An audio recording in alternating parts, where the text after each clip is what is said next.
Peter's life. Matthew chapter 16. Why don't you turn there? I love this. Now, when Jesus came to the district of Caesarea Philippi, he was asking his disciples, who do people say that I am? Now, before we go on, I happened to go to Caesarea Philippi. This is the place, and we'll read in just a minute, where Jesus talked about the gates of hell, the gates of Hades will not prevail against me. Man, I got an awakening. You get to Caesarea Philippi, and it's just a weird feeling. And it's the place where the goddess of Pan, P-A-N, where they sacrifice to the goddess of Pan. And so when Jesus is talking, his back is probably to this mountain, which has a big cutout in it, like a cave, that goes back, probably 30 yards, 90 feet or so. The cave opening's probably 20 feet high and 30 feet wide. And it's a sheer cliff that goes up, I would guess, around 500 to 900,000 feet.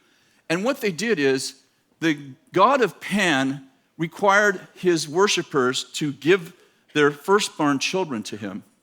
They would take him to the top of the cliff and drop him into the gates of hell. If the blood ran out down the street, the god of Pan was satisfied. If not, they had to drop more children. Jesus is standing at this place where there would be bloodstains running down the pavement. And he says to Peter, the gates of hell will not prevail against you. You see all this garbage happening? You see all these demonic things happening here? You see this bad situation we're in America? You see this bad situation we're in all over the world? God's standing next to it. He said, see this? That ain't going to prevail over what I'm doing.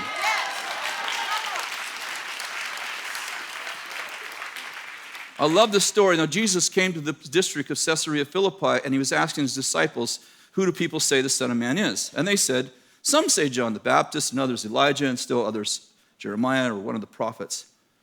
And he said to them, but who do you say that I am? Now, this could be translated more correctly, who am I to you? I love this. It says, who do they say the Son of Man is? Oh, some say Jeremiah, Elijah, some of the prophets. Okay, but who am I to you? Peter said, Simon Peter answered, you are the Christ, the Son of the living God. And Jesus said, blessed are you, Simon Bar-Jonah, flesh and blood did not reveal this to you, but my Father who's in heaven.